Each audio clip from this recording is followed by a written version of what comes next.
Ce programme vous est présenté par la région Grand Est. 24 heures en Alsace vous est présenté par le Crédit Mutuel. Une banque qui appartient à ses clients, ça change tout.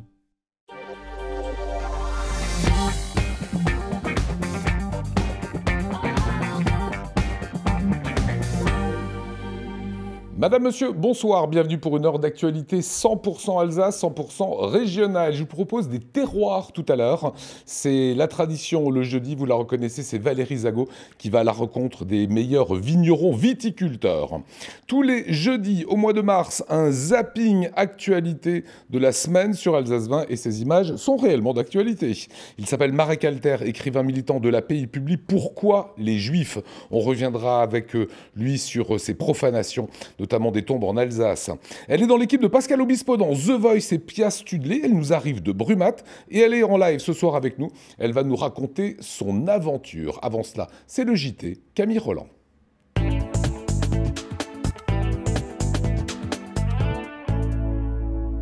Bonsoir à toutes et à tous. Dans l'actualité ce soir, l'épidémie de coronavirus s'intensifie. De nouveaux cas ont été identifiés. Nous ferons le point dans notre JT. Les chercheurs se mobilisent. À l'Université de Strasbourg, une manifestation s'est déroulée cet après-midi pour dénoncer la précarisation de la recherche.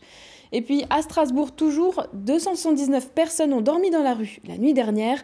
C'est le chiffre officiel du décompte réalisé à l'occasion de la première nuit de la solidarité. Mais pour commencer, un TGV reliant Colmar à Paris a déraillé aux alentours de 7h30 à hauteur d'Ingenheim. L'accident a fait 22 blessés, dont un grave, le conducteur. Il serait dû à un affaissement de talus alors que le train roulait à 270 km/h. Le train aurait alors glissé pendant près d'1 kilomètre avant de s'arrêter.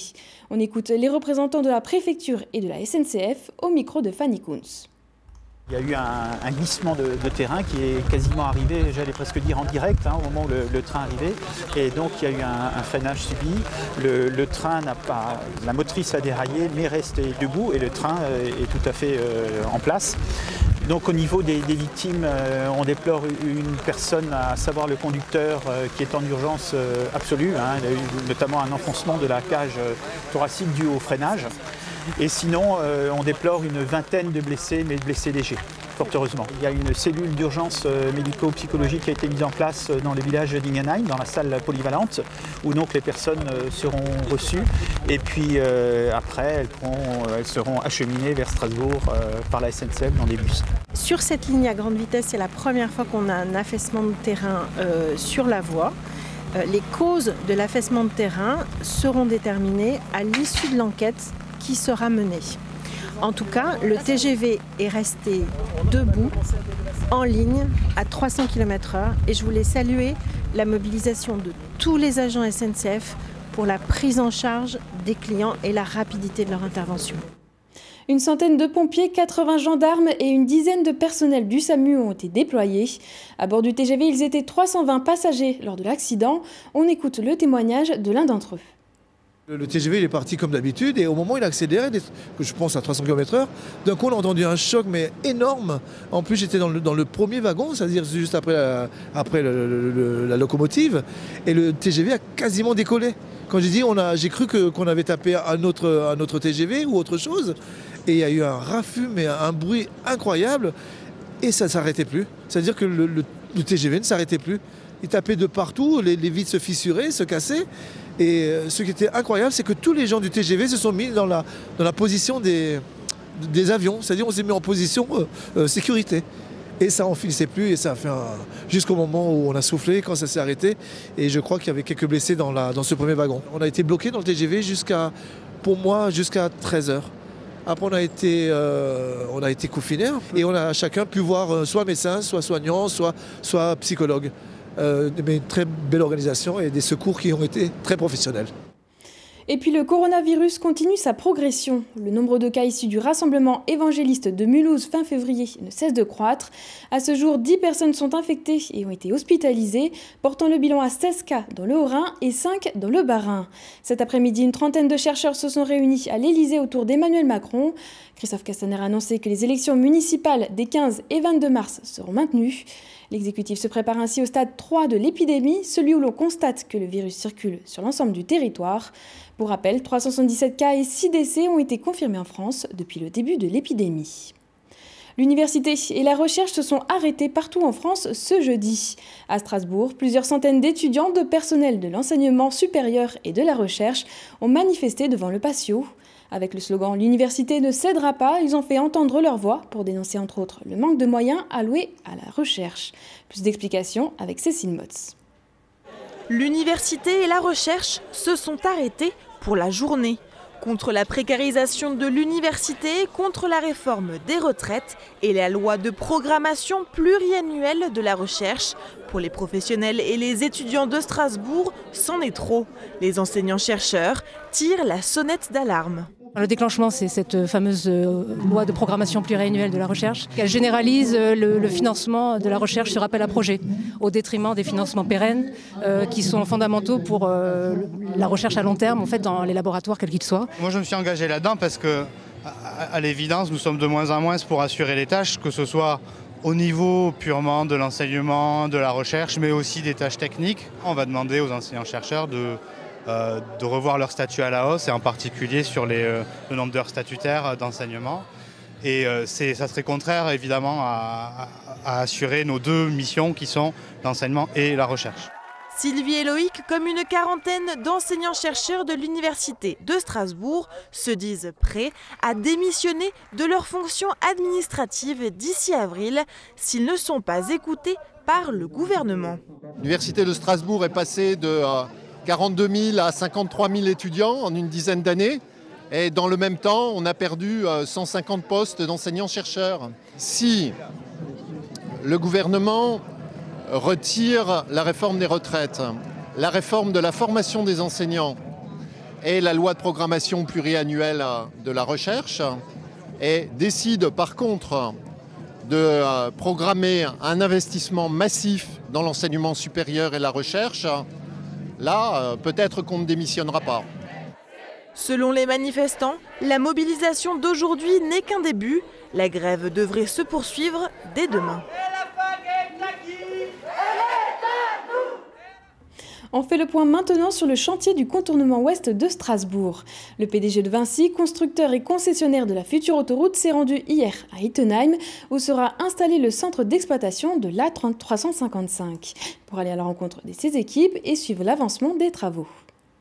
Le tracé de l'autoroute est désormais visible dans le paysage. Petit à petit, les contours de la future A355, qui contournera Strasbourg sur 24 km, se dessinent. Et depuis le début du chantier, à l'automne 2018, les travaux de terrassement et d'infrastructure ont bien avancé. On a réalisé les 2/3 des terrassements, l'ensemble des 49 ouvrages d'art qui jalonnent le tracé sont en chantier. Pour le moment, c'est essentiellement les terrassiers et les ouvragistes qui sont à l'œuvre. Mais vous savez qu'une fois qu'une autoroute a sa plateforme, on commence à faire les chaussées. Une fois qu'on a fini les chaussées, on fait les équipements de la route, on fait les peintures, on installe l'ensemble des systèmes d'information, des systèmes de péage et l'ensemble des dispositifs de communication qui permettent à l'autoroute d'être exploitée en sécurité. Les terrassements s'achèveront d'ici la fin de l'année, mais d'autres infrastructures sont en construction, comme le centre d'exploitation du COS à Ittenheim. Ici, au niveau du futur péage, 18 salariés veilleront sur le réseau, l'information des clients ou encore la qualité de circulation. Au total, 1000 personnes sont à l'œuvre sur le chantier, un des plus importants de France pour le groupe Vinci, constructeur et futur concessionnaire de l'autoroute.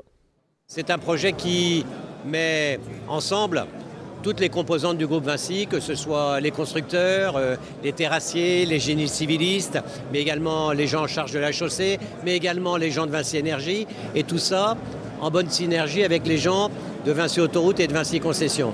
Et ça veut dire qu'on est un véritable groupe, c'est-à-dire qu'on est capable de se mettre ensemble pour assurer le succès d'un grand projet. Et puis, c'est que c'est une superbe démonstration de la performance globale. C'est-à-dire, l'idée, c'est de dire, il n'y a pas la performance technique et économique d'un côté et la performance environnementale, sociale ou sociétale de l'autre côté. En réalité, plus ça va et plus il faut penser qu'il y a performance globale qui intègre tout ça, ou il n'y a pas de performance du tout. Le projet est entièrement financé par Vinci, avec un investissement à hauteur de 500 millions d'euros. La mise en service du contournement ouest de Strasbourg est prévu pour la fin 2021. Après Paris, Metz, Grenoble et Rennes, la Nuit de la Solidarité s'invite à Strasbourg. Hier soir, une trentaine d'associations et de nombreux bénévoles sont partis à la rencontre des sans-abri de la ville. L'objectif, déterminer le nombre de personnes vivant à la rue et leurs besoins. Adrien Laby.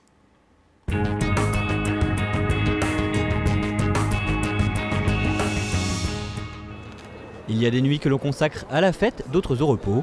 Hier soir à Strasbourg, c'est aux sans-abri que plus de 400 personnes ont dédié leur soirée.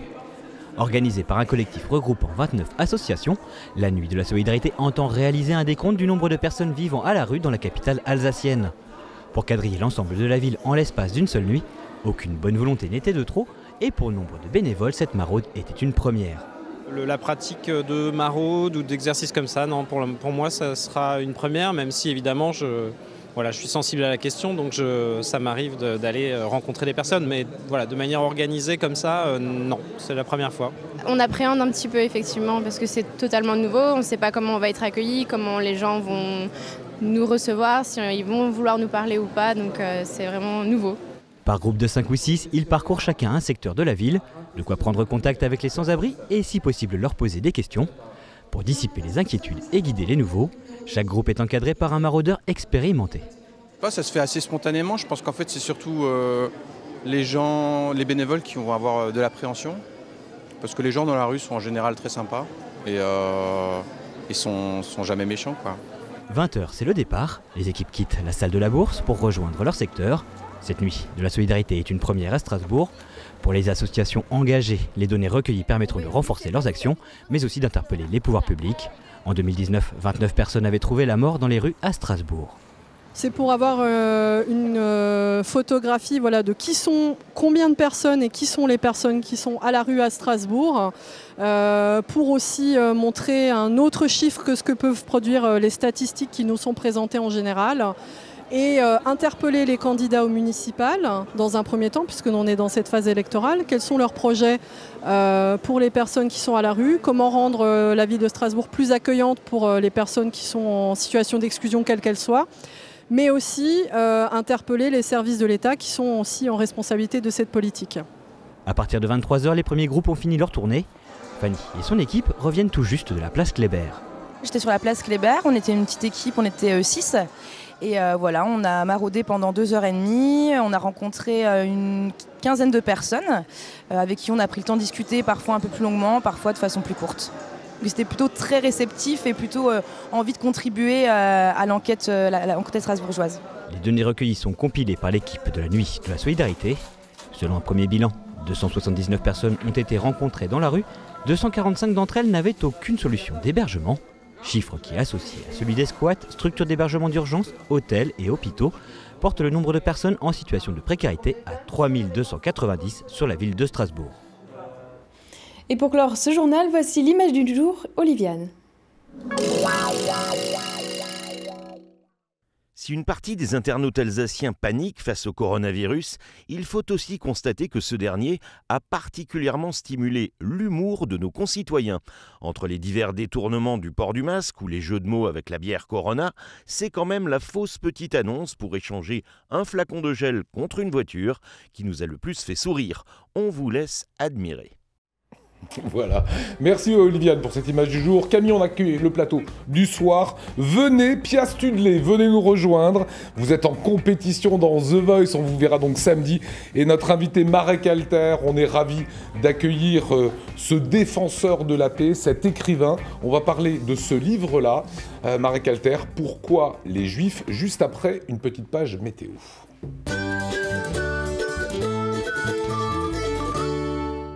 Bonjour à tous, ravi de vous retrouver pour votre bulletin météo de ce vendredi 6 mars. Soleil, averses et nuages se partageront le ciel alsacien ce vendredi matin et d'ailleurs ce sera le cas sur l'ensemble du territoire transfrontalier. On verra encore pas mal de pluie, même si on verra beaucoup plus de soleil. Un ciel un petit peu plus chargé, vous le voyez du côté de Karlsruhe et des températures qui se rapprochent des normales de saison ce vendredi matin. 4 degrés prévus dans le nord du Bas-Rhin ainsi que dans le sud du Haut-Rhin, 5 degrés prévus sur le centre Alsace. Ce sera les mêmes températures chez nos voisins suisses et allemands. l'après-midi, pas de grand changement, toujours pas mal d'averses, des passages d'éclaircies également par moment, un ciel un petit peu moins humide du côté de Colmar, avec toujours des pluies prévues sur le reste du territoire transfrontalier, des températures qui grimpent en après-midi, mais seulement légèrement, comptez 7 degrés la minimale, ce sera pour Sarre-Union, encore Saverne, 8 degrés pour Wissembourg, Haguenau ou encore Altkirch et Saint-Louis, 9 degrés prévus sur le centre Alsace. On jette un coup d'œil maintenant sur vos prévisions de samedi et toujours pas de grands changements, toujours des averses prévues sur la majeure partie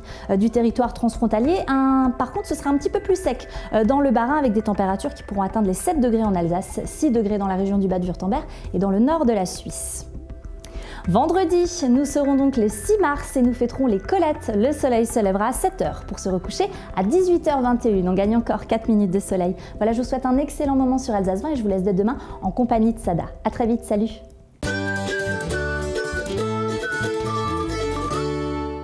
Et l'invité ce soir de la réaction, Marek Alter, comment allez-vous? Pour l'instant, tout va bien. Pour l'instant, tout va bien. Pourquoi les Juifs? Quel drôle de titre pour cet ouvrage qui interroge la haine et l'antisémitisme. Pourquoi les Juifs? C'est une femme, en fait, que vous rencontrez à Bordeaux dans des signatures de livres. Vous étiez il y a quelques minutes à la librairie Kléber à Strasbourg. Eh bien, c'est une femme à Bordeaux qui vous dit pourquoi les Juifs? Ben oui, et après... Elle s'est corrigée, elle dit pourquoi toujours les Juifs. C'est ça l'idée. Parce que c'est vrai, parce que pourquoi les Juifs, on aurait pu dire pourquoi les Arabes, pourquoi les musulmans, pourquoi les Noirs, pourquoi les homosexuels, pourquoi les Rouquins, pourquoi les Bossus. Ouais. Mais c'est vrai que chaque fois, nous avons besoin d'un bouc émissaire quand ça ne marche pas. Quand ça marche, tout va bien. Hein. Pourquoi ça tombe toujours sur eux?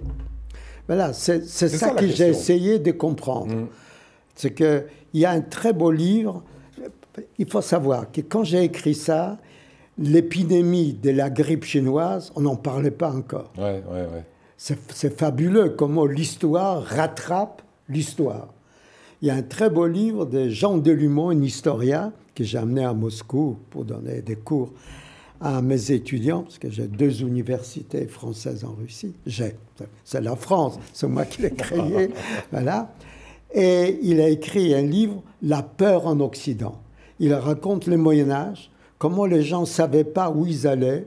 Ils avaient peur du tout. Ils avaient peur des sorcières, ils avaient peur de maladies. Et là, la peste arrive. Et on cherche un bouc émissaire. Mais pourquoi? Pourquoi maintenant? Pourquoi nous? C'est plus simple en donnant les Juifs derrière, quoi. Exactement. Et alors... ils se réunissent tous les évêques à Chambéry, et ils décident, c'est les Juifs qui ont empoisonné les puits. Mais en ce moment, donc, on voit une hausse des actes antisémites, plus de 74% en 2018 par rapport à 2017. On voit qu'il y a le cimetière juif de Quatzenheim qui a été profané. Qui sont abominables. Oui, vous pouvez voir en image si vous voulez. Il y a l'école maternelle du Conseil des 15 à Strasbourg aussi. Pour vous, qu'est-ce qui se passe? Est-ce que vous pouvez nous expliquer? Ce qui se passe, c'est qu'il y avait un frein. C'était la mémoire de la Shoah. Bon, il y a quand même 6 millions de Juifs. Et il y a 2 mois, j'ai amené une 50aine d'imams du monde entier pour dire une prière à Auschwitz. C'était très émouvant. Mais c'est fini. Ça veut dire que c'est un musée. C'est devenu un musée. Ma mémoire est devenue un musée. Ça veut dire que les gens qui s'en souviennent encore ne sont plus là. Simone Veil est morte, Elie Wiesel est mort, Pizarre est mort, Claude Lanzmann est mort, Jean Daniel vient de mourir. Bon. Toute une génération, je suis le survivant d'une génération, je tiendrai encore un peu, n'ayez aucune crainte, mais donc il n'y a plus quelqu'un pour dire « j'y étais ». Vous arrivez à Auschwitz, c'est un lieu. Mais en principe, il y a la mémoire collective, il y a quand même tout ça. La Shoah, à mon époque, quand j'avais l'âge de Camille, voilà, il y avait eu cette série télé qui était une série importante sur la Shoah, donc qui expliquait le génocide juif, d'accord, l'Holocauste, évidemment. Aujourd'hui, il y a des jeunes qui ont 25 ans, on leur dit la Shoah, ils ne savent pas ce que c'est. Bien sûr. Mais c'est... Parce que l'histoire avance. Elle avance vite. 75 ans, c'est 3 générations. Ouais, c'est ça. C'est 3 générations. La Bible nous dit... il faut 75 ans pour que la mémoire devienne l'histoire. Tant qu'il y a la mémoire, on a encore l'odeur de la chair brûlée, on a un lieu où on dépose une fleur. Bon. Maintenant, les livres, on peut l'ouvrir ou pas ouvrir, on peut croire, ne pas croire, ça devient... Et puis, ça fait partie de tous les massacres de l'histoire. Charles Aznavour me disait, vous au moins les Juifs, quand vous vous avez un peu d'argent, vous construisez les écoles et vous racontez votre histoire. Nous, les Arméniens, on construit les églises. Ils ont fait la prière. Ce qui n'avait pas tort non plus. Alors, il y a des choses sur l'antisémitisme. Vous dites cette phrase. Depuis que je me souviens, c'est vous qui parlez, depuis que je me souviens, je sais qu'il désigne l'antisémitisme ceux qui ne m'aiment pas. Peu importe que je sois gentil ou méchant, les antisémites me rejettent tout simplement parce que je suis juif. Ouais. Et les juifs, c'est très particulier. C'est très particulier parce qu'un noir, on voit qu'il est noir. Un arabe, on voit qu'il est l'arabe, l'hindou, qu'il est l'hindou, etc. Les juifs, il y a les juifs noirs. Il y a les juifs à Port-Cuivré, il y a les juifs... On va à Bombay, il y a 6 synagogues qui sont des hindous, mais qui vont à la synagogue. Donc, on ne les reconnaît pas. Donc, ce sont des hypocrites, dit le Coran. Ils se cachent. S'ils se cachent, c'est qu'il y a une raison. Et vous essayez, même vous n'êtes pas juif, c'est pas grave, hein, vous êtes très belle. Donc, vous rentrez dans un lieu où il y a des gens. On vous demande, vous êtes né où? Au lieu de dire, je suis né à Strasbourg, vous dites, je suis né, je ne sais pas, en Pologne. Vous dites, vous êtes polonaise? Vous dites, non, je suis juive. Il y a une seconde de silence. Ce que vous dites, c'est intéressant. Ce n'est pas naturel. Il y a ce distinguo que vous faites entre le racisme et l'antisémitisme. Vous venez de dire que l'antisémitisme, c'est la haine d'un autre qui est semblable. C'est un noir juif face à un autre noir qui ne l'est pas, c'est un blanc, un indien, etc. En revanche, le racisme, c'est la haine de l'autre qui est... L'autre est dissemblable. C'est-à-dire, je suis noir, tu es blanc, il est bleu, il est rouge, il est vert, il est indien. Et en fait, en cela, vous faites vraiment un distinguo entre l'antisémitisme et le racisme. Oui, parce que bon, il y a de la théorie des races que Hitler a entretenue. Bon, aujourd'hui, on sait qu'il n'y a pas de race. Bon, c'est fini. Donc, on peut dire, lui, il est différent de moi, il a d'autres traditions, il a la couleur de peau qui n'est pas la mienne, etc. S'il m'arrive quelque chose de mal, c'est sa faute. Bon. Or, les Juifs, on ne les reconnaît pas. Donc, il me fait plus peur. Ça veut dire, il est moi, mais maléfique. Il est comme moi, mais si moi je suis le bien, lui il est le mal. Donc si j'élimine le mal, je deviens parfaitement bien, parfaitement bon. Alors dedans, en fait, ça interroge un petit peu toute la culture juive, l'antisémitisme, etc. On va quand même rappeler que vous êtes né en 1936 dans le ghetto de Varsovie, que vous avez fui avec vos parents le ghetto de Varsovie. Et en fuyant le ghetto de Varsovie, vous tombez sur une patrouille de soldats allemands. Votre mère vous a toujours dit, si on te demande si tu es juif, tu dis non. Et là, dans cette Allemagne, dans cette Pologne, pardon, des années 43-44, le soldat allemand vous demande, tu es juif ? Et vous dites, bah oui, bien sûr. Et là, tout le monde éclate de rire, et le gradé dit, laissez-le passer, puisque l'enfant blague. Un juif n'aurait jamais blagué comme ça. Et ça, c'était pour moi une leçon. Moi, je n'étais jamais à l'école, j'ai tout appris dans la rue. C'est l'expérience. Et j'ai appris, ma mère a tiré une leçon en disant, le meilleur mensonge, c'est la vérité. Bon. Mais moi, j'ai appris, ça veut dire, quand on dit ce qu'on est, on vous respecte. On n'a pas besoin de donner des explications. C'est comme ça, je suis juif, voilà, ça vous plaît pas. Et je ne demande pas l'amour. Pour moi, c'est drôle, dans les 10 commandements, vous n'avez pas le mot amour. Tu respecteras ton père et ta mère. C'est Jésus qui a pris une phrase d'Isaïe, tu aimeras ton prochain comme toi. On ne demande pas de s'embrasser sur la bouche, on demande de se respecter. Voilà, comme ça, on ne passe pas la maladie.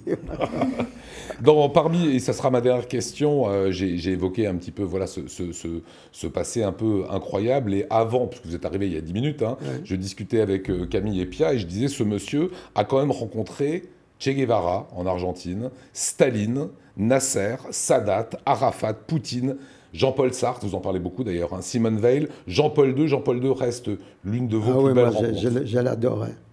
Comment, pourquoi plutôt, on a fait appel à vous dans toutes sortes de conflits? Poutine nous a fait appel à vous avec l'arabe Arafat. Ils n'ont pas fait appel à moi, soyons modestes. C'est moi qui me suis imposé.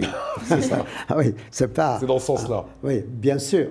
Sauf que Staline m'a donné une leçon. Quand on m'a envoyé avec des gosses pour donner des fleurs à Staline le jour de la victoire sur le nazisme, pour moi, Staline, c'était extraordinaire. C'est l'homme le plus extraordinaire. C'était après Stalingrad, on ne connaissait pas le goulag, on ne connaissait rien. C'est la victoire. Et je voyais ses portraits partout. Il est grand, il était beau, etc. Puis j'arrive, un bonhomme beaucoup plus petit que sur les portraits. Il avait plein de trous sur le visage parce qu'il avait quelque chose, une maladie infantile. Et puis, il sentait le tabac. Et au lieu de m'approcher de lui pour lui tendre le bouquet, j'ai reculé. Donc, il est venu vers moi. Et il a, d'une certaine manière, m'a décomplexé face au pouvoir. Un homme qui a un pouvoir, il est comme nous. Et on va terminer avec cette bande dessinée. Je ne sais pas, Romain, si tu peux un tout petit peu zoomer. Allez, avance, mon garçon, avec la caméra. Ce petit bonhomme-là qu'on découvre dans cette bande dessinée, c'est Marek Alter. 30 secondes sur cette bande dessinée. Vous êtes, vous rentrez dans une BD, c'est pas mal. Pourquoi? Alors regardez, bouge pas, mon camarade. Et voilà, cette bande dessinée que vous nous ramenez de la librairie Kléber. Et vous êtes dedans comme défenseur de la paix. Vous restez avec nous, Marek? Si vous m'invitez, oui. Allez, dans quelques instants, vous verrez l'aventure incroyable de Pia, qui est dans The Voice. Vous la retrouverez évidemment ce samedi. Avant ça, ce que je propose, c'est l'actualité en images. C'est le Zap 20 de la semaine. Au menu cette semaine, coronavirus, 49.3, il fait moche et il fait froid. Résultat, quand on leur tend le micro, les gens ne sont pas contents. Je suis très en colère. Honnêtement, je suis dégoûté, j'ai rien à dire. Voilà. Et face à tout ça, il faut se protéger. Du coup, quel que soit le reportage, tout le monde a une bonne protection. Et vas-y que je porte mon masque, mon casque, mon bonnet, mon parapluie et même ma Charlotte. Vivement que ça s'arrange. En même temps, ça ne sert pas à grand-chose de se protéger s'il y en a d'autres qui ne font aucun effort. Carton rouge pour les sportifs qui passent leur temps à se sauter dessus, se congratuler, s'embrasser, s'étreindre avec passion. Ils partagent peut-être leur joie, mais ils partagent aussi leurs microbes. Merci les copains. Heureusement, il y a des bonnes nouvelles, des choses qui vont bien et des innovations qui permettent d'envisager l'avenir avec sérénité. Merci Nicolas Riffel. Je t'ai imprimé ton logo sur ton café. Tu le fais à la main? Non. Ah. Du coup, tu peux le faire avec tout. Tu peux mettre une tête, une citation. C'est génial. Tu peux envoyer un numéro de téléphone si t'as quelqu'un qui te plaît dans la salle. On peut absolument tout faire. Lui, on ne sait pas s'il leur a laissé son numéro de téléphone. En tout cas, il a une belle photo avec ses fans et un joli chapeau. Question, quel est le sportif alsacien qui a le plus de titres de champion du monde? C'est Delphine Vespizer qui vous donne la réponse. Jean-Georges Fuchs, il est 19 fois champion du monde de country worldwide. Du monde entier, vous voyez? Sinon, ce samedi, c'est le match Racing-PSG et contre les stars parisiennes, ce ne sera pas du gâteau. Eh bien si, pour le Racing, c'est du gâteau, grâce à un boulanger-pâtissier d'Oberhofen très inspiré par les Bleus. Et pour ne pas qu'on nous accuse de parler seulement de football, cette semaine, on vous a aussi fait découvrir le hurling, un sport irlandais qui se joue avec une espèce de crosse qui permet de porter une balle genre baseball, qu'on peut aussi frapper pour faire des passes et marquer des points dans un but de football rehaussé de perche de rugby. Ça peut paraître étrange, mais en Irlande, c'est un sport national qui se joue dans des stades immenses. Tout est question de mentalité. Et les mentalités, ça évolue. La preuve avec nos débats sur les élections municipales. À Strasbourg, 5 candidats autour de la table, 3 femmes pour 2 hommes. Encore mieux, à Mulhouse, 5 en plateau, dont 4 femmes. De quoi, enfin, peut-être, casser certains clichés. Et la bière de ma cuisine, ou plutôt de la cuisine de mon épouse.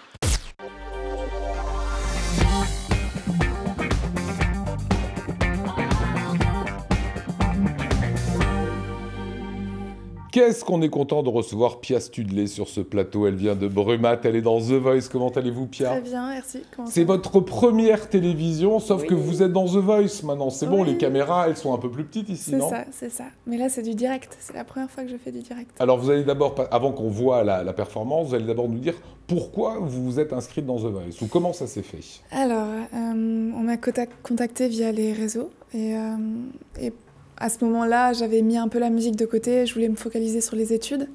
Et je venais de finir mes études, donc en juin dernier. Et on m'appelle à ce moment-là, on me propose si je voulais faire The Voice, si je voulais faire l'émission. Et je me suis dit, pourquoi pas, ça pourrait être le bon moment de retenter quelque chose dans la musique et redécouvrir un peu la musique comme ça. Voilà, et à un moment donné, qu'est-ce qui s'est passé si vous connaissez le concept? Ça se fait dans ce sens-là, à l'aveugle, on l'écoute et ça donne ça.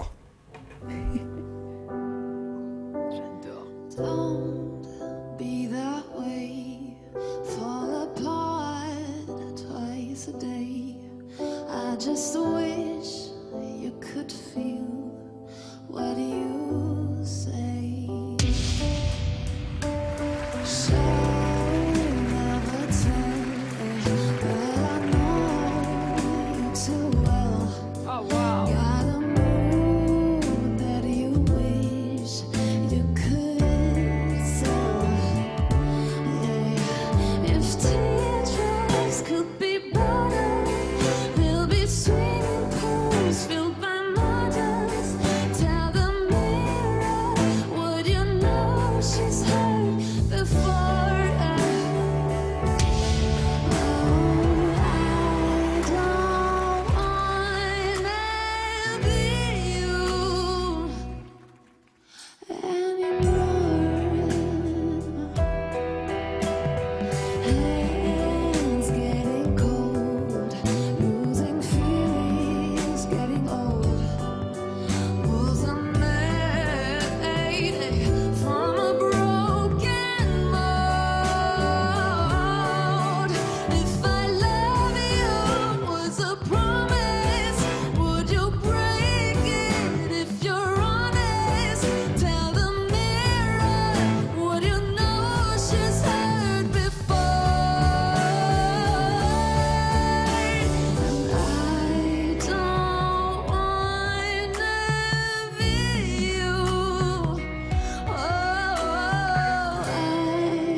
Un, 2, 3 et 4, Pia. Qu'est-ce qu'on ressent à ce moment-là? On a les 4 coachs qui sont retournés. Oui, c'est vrai qu'à ce moment-là, j'ai l'impression d'y être encore là. J'ai le cœur qui s'emballe à chaque fois que C'était il y a combien de temps l'enregistrement? C'était il y a 2-3 mois déjà? Déjà, oui. Au mois de novembre peut-être même? Oui, décembre. Et on ressent quoi? Il y a les 4. Ouais, c'est vrai que pendant toute ma prestation, j'avais beaucoup les yeux fermés, donc je faisais pas tellement attention à ce qui se passait autour de moi, et c'est vraiment à la fin quand la musique s'est arrêtée que je me suis rendu compte de ce qui venait de se passer, et j'étais toute tremblante. Je me souviens, il me parlait, il me faisait plein de compliments, et ça me faisait tellement de bien, tellement plaisir, que j'arrivais pas à enchaîner 2 mots, je tremblais, ma bouche tremblait, c'était très gênant. Mais... Et du coup, c'est Pascal Obispo qui s'est retourné le premier. Ouais, pourquoi est-ce que vous l'avez choisi? Parce qu'il était le premier. Ouais, c'est aussi ça. C'est ce qu'on se dit souvent en tant que spectateur, mais c'est pas une règle. Hein. Ouais, non, pas forcément. C'est vrai que de base, Pascal Obispo est quelqu'un que j'admire beaucoup, rien qu'avec sa carrière, auteur, compositeur, enfin chanteur. C'est quelqu'un que j'admire beaucoup, et le fait qu'il soit retourné le premier, ça voulait aussi dire pour moi qu'il a très vite compris un peu le message que je voulais faire passer, ou mon interprétation. Il vous dit tu es tout simplement belle quand tu chantes. Ouais. Et ça, on dit ça à une jeune fille d'un Obispo qui a une carrière comme ça, elle se fait emballer direct. Hein. Direct. Non, c'est vrai que et aussi le fait que, bien sûr, qu'il soit retourné en premier, je pense que ça a aussi fait que je sois allée avec lui. Et alors, comment ça se passe les coachs du coup avec lui? Comment est-ce qu'il est en coulisses? Parce que vous avez bossé un peu avec lui déjà. Oui, bien sûr. Oui. On travaille pour les battles, la prochaine émission. Et oui, c'est quelqu'un de très humble, très grand. C'est vrai que j'étais un peu intimidée face à lui. Et très sympa. Il conseille bien? Il conseille très bien. Il a de très bons conseils, il donne envie d'avancer, quoi. Il connaît un petit peu votre musique. Tiens, on va écouter Stromae. Ouais. Ça fait partie des reprises que vous avez reprises sur le net. On écoute. Formidable, formidable. Tu étais formidable, j'étais formidable. Nous étions formidables. Formidable. Tu étais formidable, j'étais formidable. Nous étions formidables. Eh bébé, oups, mademoiselle, je veux pas vous draguer, non. Premier juré, je suis célibataire depuis hier, putain. Je peux pas faire d'enfant, mais bon, c'est pas, reviens, 5 minutes quoi. Je t'ai pas insulté, je suis polie. Voilà, c'est une vraie réinterprétation aussi. C'est ça le plaisir finalement, Pia? C'est de reprendre un morceau que vous aimez, mais de vous le mettre en bouche à votre sauce. Oui, c'est sûr que c'est un plaisir de faire ça. Ce sont des musiques que j'écoute beaucoup et qui m'inspirent, qui m'ont inspiré dès leur sortie. Donc c'est vrai que moi, ça me fait du bien de pouvoir chanter ce genre de chansons avec beaucoup d'émotion. Alors vous savez, Marek, qu'elle va avoir un problème quand même, notre Pia. C'est qu'elle a fait des études de design à l'Institut français de la mode, et elle est aujourd'hui assistante développement prêt-à-porter femme dans la maison Christian Dior à Paris. Ouais. Donc on est entre votre passion de la chanson, de la musique, la passion de la mode, parce que c'est vos études. Ouais. C'est un dilemme. Comment ça se tourbillonne dans votre tête actuellement? C'est ça le dilemme, c'est que c'est à la fois, tout le monde me dit il faudra que je fasse un choix, c'est sûr, un jour il faudra que je fasse un choix. Mais pour l'instant, si je pouvais continuer à associer les deux, ça serait super pour moi. Qu'est-ce qu'il dit chez Christian Dior actuellement de vous voir, pas ce samedi, mais le prochain dans des battles de The Voice? C'est sûr que c'est un gros sujet de conversation qu'on a dans les bureaux. Oui, ça a fait le tour très rapidement entre tous mes collègues. C'était très marrant et ça leur fait plaisir. Allez, dernière petite question. Votre ambition sur The Voice, c'est quoi? De continuer à chanter de belles chansons et que ça touche les gens. Et à prendre du plaisir. Et à prendre du plaisir, bien sûr. On espère que vous allez le plus loin possible. Demain, il y a des battles. Vous n'êtes pas dans celle-ci, ça sera les suivantes. Oui, ça sera les suivantes. On va guetter déjà demain pour savoir ce qu'on n'aime pas et qu'on a envie de voir partir. Voilà, en tout cas, on va vous suivre de très très près. C'est Pia Studley qui est notre invitée. Elle vient de Brumath. Merci, Marek Alter, d'être revenue sur le plateau de 24 ans en Alsace.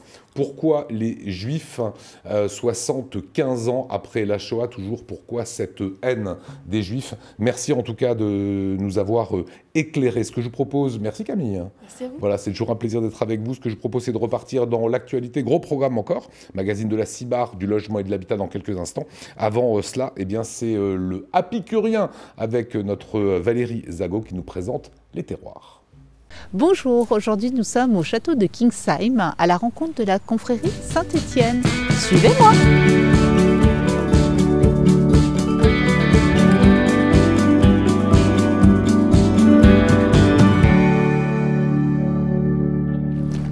Bonjour Eric. Bonjour Valérie.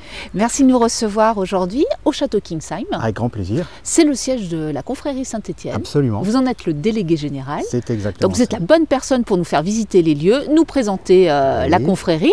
Je vous propose de faire un petit tour. On va faire un petit tour du propriétaire. Eh bien je vous suis. On y va.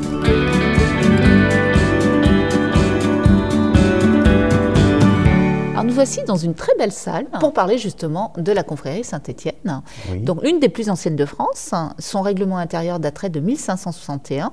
Oui, absolument. Donc c'est un règlement qu'on a retrouvé dans les archives de la commune d'Ammerschwir où était sise la confrérie dans un premier temps. C'était un regroupement des notables qui surveillaient déjà à cette époque-là la qualité des vins qui étaient mis sur le marché. Et il est toujours en usage aujourd'hui. Tout à fait. Donc on a repris ce règlement avec son article premier le plus important, puisqu'il dit « Nul ne peut être confrère de Saint-Étienne s'il n'aime la joie, la bonne chère et les vins d'Alsace ». Et justement, le début commence aussi par certains chapitres dits solennels que vous réalisez au sein de cette salle d'ailleurs. Tout à fait. De quoi s'agit-il et est-ce que c'est ouvert au grand public? Alors c'est ouvert effectivement au grand public, puisque les gens peuvent s'inscrire en se connectant sur le site internet de la confrérie. C'est une célébration des vins d'Alsace avec les commentaires des vins qui sont faits par les grands conseillers en tenue d'apparat. Et on en profite également pour introniser donc les personnes qui veulent devenir membres. Et ces gens deviendront dans un premier temps confrères ou consoeurs apprentis, puis les passages de grade pour devenir compagnons, maîtres, etc. avant d'entrer dans les conseils des jeunes, puisqu'on est considéré comme jeune à la confrérie jusqu'à 45 ans. Moi j'adore, 45 ans, jeune, c'est parfait. On est encore jeune à 45 ans. Et ensuite pour arriver au grand conseil, puisque là, ça c'est le conseil des plus sages, on va dire.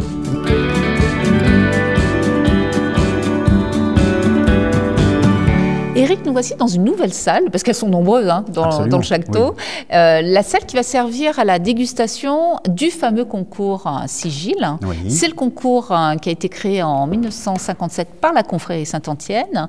Quelle est la particularité de ce concours ? Alors, bon, premièrement, c'est un concours qui est réservé aux vins d'Alsace. Donc, tous les vignerons d'Alsace peuvent soumettre leurs vins. Il n'y a pas besoin d'être membre de la confrérie pour soumettre ses vins au concours du sigil. Et c'est un concours qui est organisé 2 fois par an. Ah oui, 2 sessions donc. 2 sessions, donc une en février, une en juillet, qui permet donc la deuxième session de présenter les vins du dernier millésime. Et ce sont uniquement des vins qui sont déjà en bouteille. Oui, c'est pas du tout le cas des autres concours. Des autres concours. Et la particularité, c'est également au niveau de la qualité des jurys, puisque ce sont des gens qui sont reconnus justement pour leur qualité de dégustateurs de vins d'Alsace. Et ces gens sont amenés à noter les vins sur la qualité et sur la typicité. Et la typicité, hein, surtout. Absolument. Combien de vins sont récompensés par session? Alors c'est 30% maximum, puisque ce sont les textes il y a un règlement européen. Européen qui limite à 30% maximum des candidats qui pour être recevoir. Récompensés. Et on parle de vins sigillés. Exactement.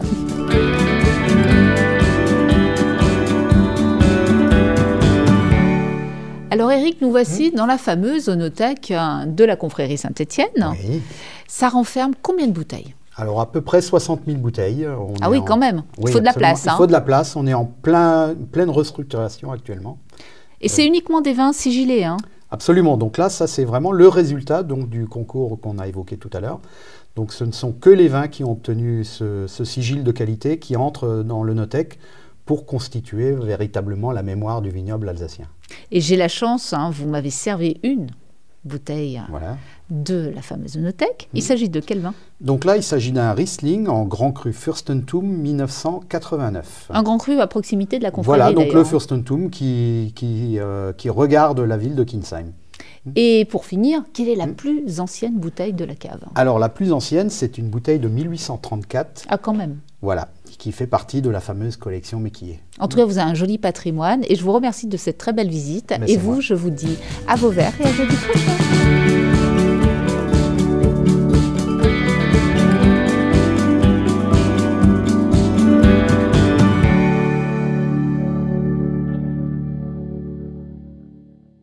Et place à présent au rendez-vous du logement et de l'habitat avec la CIBAR, avec la question « Que doit-on faire lorsqu'on quitte un appartement ?» Réponse de suite avec Fanny Kunz. Moi, je vous dis à demain, 19h. Salut!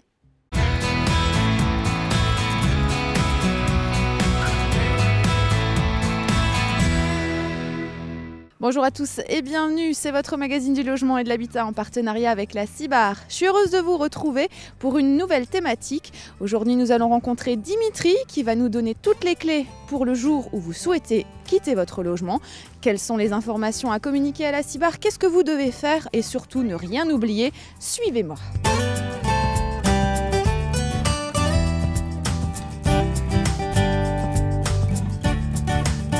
Bonjour Dimitri. Bonjour. Alors, on disait tout à l'heure, aujourd'hui, on va parler donc de ce qui se passe et ce qu'on doit faire lorsqu'on souhaite quitter notre logement à la CIBAR. Alors, imaginons, je suis locataire. Demain, j'ai un projet en fait de déménagement pour X, Y raison. Quelle est la première chose que je dois faire si je souhaite quitter mon logement ? Dans un premier temps, il faut faire un courrier à la CIBAR, une lettre recommandée avec accusé de réception, pour signaler que effectivement vous voulez quitter le logement. Pour attester en fait que je pars à telle date, c'est ça ? En fait, c'est vous dites comme quoi vous voulez quitter le logement, mais derrière il y a un préavis en fait qui est donné. Ce préavis, il est en fonction du lieu où est votre logement. Hein. Donc si vous êtes en lieu tendu, en zone tendue ou pas, le préavis c'est 1 mois dans une zone tendue. C'est quoi une zone tendue ? Zone tendue, c'est il y a 28 agglomérations, c'est les grandes villes principalement. Strasbourg, toutes les grandes villes en fait partie. Hein. Donc là c'est 1 mois le préavis. 1 mois, ouais. Donc à partir de la réception de votre courrier à la CIBAR, c'est 1 mois. D'accord. Dans 1 mois, on sait qu'on fait l'état des lieux de sortie. Si c'est en dehors de cette zone tendue, c'est 3 mois. 3 mois, d'accord. Voilà. Et c'est toujours à la réception du courrier à la CIBAR. Du courrier à la CIBAR que commence en fait le préavis, c'est ça l'idée. C'est ça. D'accord. À partir du moment en fait où j'ai envoyé ce courrier, où vous l'avez réceptionné, qu'est-ce qui se passe en fait ? Quelle est la suite ? La suite, c'est que il faut commencer à prendre contact peut-être avec ses fournisseurs. Oui. Pour pouvoir donc couper tout ce qui Internet, est tous ces contrats, le gaz, l'électricité, ce genre de choses. Ça, c'est pas la CIBAR qui gère. Non, du tout. Ah non, ça c'est le locataire qui s'occupe de tout ça. Hein. Et dans un deuxième temps, s'assurer que son logement soit totalement à l'identique, non, peut-être pas, mais qu'il soit dans l'état à peu près dans lequel il l'a eu au début, effectivement. Donc du coup, forcément, si maintenant on a été quelques mois ou au moins 1, 2 ou 3 ans dans l'appartement, forcément, il y a des traces. J'ai laissé des traces, il y a une vétusté, voilà. Qu'est-ce que je dois faire? Est-ce que c'est moi qui dois engager des travaux? Alors la vétusté, en fait, elle n'est pas directement impliquée, elle est déduite de tous les travaux qu'il y aura à faire. Principalement, ce qu'il faut s'assurer, c'est reboucher les trous, s'assurer que les portes, les serrures, ce genre de choses fonctionnent, peut-être les graisser aussi, faire la peinture, si vous avez changé les peintures. S'assurer que les sols sont en bon état. Enfin, tout ce type de travaux qui pourraient être directement imputés sinon à la sortie. Hein. Il faut aussi que l'appartement soit totalement blanc. Ou est-ce qu'on peut laisser de la peinture? Si maintenant, par exemple, j'ai repeint mon appartement avec un peu de couleur dans le salon, les la couleurs chambre des pâles, enfants. en général, on les tolère. Hein. Il faut que ça soit. En fait, il faut que le futur locataire puisse se projeter. D'accord. Effectivement, si vous avez un jaune canari, ça va pas aller. D'accord. Donc je repeins en tout cas. Il faut qu'au minimum l'appartement soit à peu près, comme vous le disiez tout à l'heure, à peu près à l'identique qu'au moment où j'ai réceptionné. À l'état des lieux d'entrée, voilà. C'est ça. Et donc par la suite, donc on disait. Courrier accusé de réception, oui. Donc il y a le préavis qui se met en place. C'est ça. On téléphone au fournisseur, on essaye de dire voilà, à telle date, moi je quitte le logement, il faut qu'on coupe.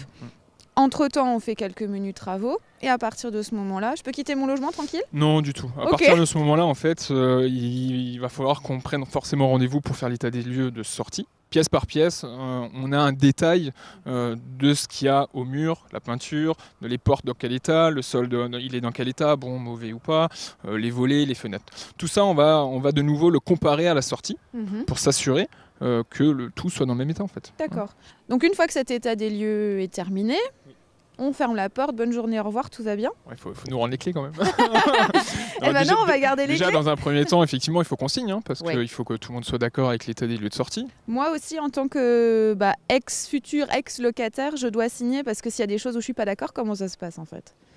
Si maintenant vous n'êtes pas d'accord avec ce qui est marqué, il peut y avoir, on peut être amené à faire ça par un huissier qui viendra essayer de concilier. Oui, enfin, on peut passer par des bureaux de conciliation, il y a pas mal de choses, mais voilà. Je vous rends les clés, c'est ça l'idée? Vous me rendez les clés, je vérifie que toutes les clés fonctionnent, on signe, et puis c'est fini. Et du coup, la caution, comment ça se passe? Donc, la caution, elle est rendue directement par la CIBAR, par un autre service de comptabilité. Ouais. En fait, il y a deux solutions. Soit il y a un délai de 1 mois pour la rendre, soit 2 mois. 1 mois si il n'y a aucune différence entre l'état des lieux d'entrée et de sortie, donc aucun travaux. C'est toujours plus simple. C'est ça, effectivement. Soit s'il y a le moindre petit travaux, donc un joint silicone juste à refaire, on repousserait le délai de 2 mois en fait. Hein. Et donc on est d'accord, la première chose, on le disait tout à l'heure à faire, c'est au moins de vous envoyer en fait le papier, le courrier qui dit que je souhaite quitter le logement. Et à ce moment-là, tout découle en fait. C'est de là que tout découle effectivement. Et normalement, si tout va bien, au bout d'1 mois ou au bout de 3 mois, tout dépend, je peux quitter mon logement correctement, c'est ça? Parfait. En tout cas, merci Dimitri de nous avoir expliqué tout ça. Donc maintenant, vous avez toutes les clés le jour où vous souhaitez quitter votre logement. En tout cas, merci et puis à très bientôt. À très bientôt. Quant à nous, on se retrouve dès jeudi prochain. Je vous souhaite une excellente soirée sur Alsace 20. Au revoir.